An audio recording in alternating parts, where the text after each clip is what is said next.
Γεια σας και καλώς ήρθατε στο κανάλι μου. Σήμερα πάμε να σας δείξω πώς θα φτιάξετε σπιτικούς κύβους νοστιμιάς από κοτόπουλο και λαχανικά. Σε μια μεγάλη κατσαρόλα έχω βάλει να βράσουν τα κόκαλα από ένα μεγάλο κοτόπουλο. Θα πείτε τον κρεοπόλη σας να σας ξεκουκαλίσει μια κότα για την ευκολία σας. Θα χρειαστώ μια μεγάλη σελινόριζα. Θα κόψω πρώτα το κάτω σημείο. Θα το γυρίσουμε και από την άλλη μεριά. Κόβω και από εδώ. Και θα το βάλω να πατήσει. Και τώρα με κυκλικές κινήσεις κόβουμε κατά τον τρόπο που σας δείχνω. Φροντίστε να είναι περίπου μισό εκατοστό. Θέλουμε αρκετό κόψιμο.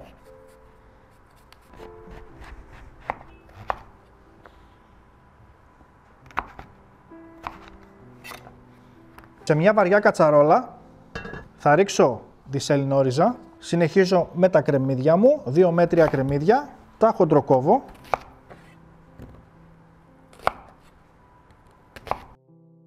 Συνεχίζω με τα καρότα, 4 καρότα, ένα πράσο, μισό ματσάκι μαϊντανό,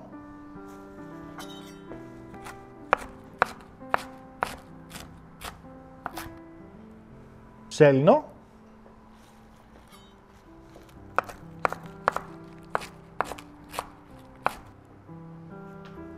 τρεις σκελίδες σκόρδο, φρεσκοτριμμένο πιπέρι, 30 γραμμάρια αλάτι. Έχω αφαιρέσει τα κόκαλα από το ζωμό και τώρα πάμε να στραγγίξουμε. Θα ρίξω το ζωμό μου για να μετρήσουμε και πόσο ζωμό έχουμε. Οπότε ο ζωμός που θα χρησιμοποιήσω είναι 800 γραμμάρια, 50 γραμμάρια ελαιόλαδο ή 4 κουταλιές της σούπας. Ανοίγω τη φωτιά μου και θα ανακατέψω όλα τα υλικά μαζί. Από τη στιγμή που έρθει σε σημείο βρασμού, χαμηλώνω τη φωτιά και σιγοβράζω για 1 ώρα και 10 λεπτά. Μετά από 1 ώρα είμαστε έτοιμοι τώρα να πολτοποιήσουμε.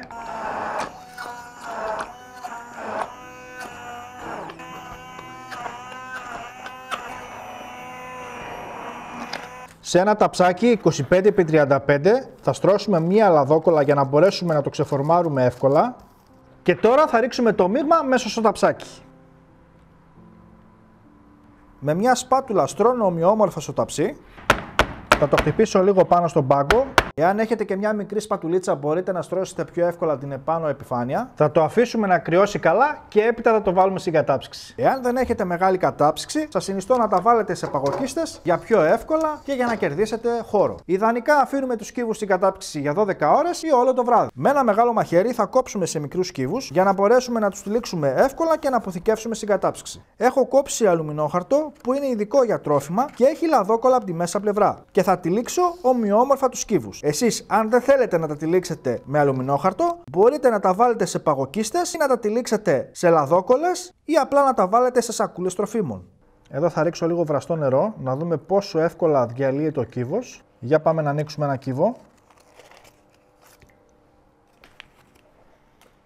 Κοιτάξτε πόσο ωραία διαλύεται μέσα στο βραστό νερό. Τους κύβους φυσικά μπορείτε να τους χρησιμοποιήσετε σε σάλτσες, σε σούπες, να μαρινάρετε τα κρεατικά σας και όπου αλλού εσείς θέλετε. Πραγματικά είναι μια συνταγή που δεν πρέπει να λείπει από το σπίτι. Και απευθείας έχουμε έναν γευστικό ζωμό κότας και λαχανικών μαζί. Μπορείτε να τους διατηρήσετε μέχρι και 2 χρόνια στην κατάψυξη.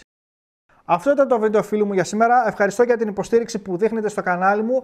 Μην ξεχνάτε να κάνετε ένα like και μια κοινοποίηση στους φίλους σας γιατί έτσι με βοηθάτε να συνεχίσω. Μέχρι την επόμενη συνταγή να περνάτε καλά. Γεια σας.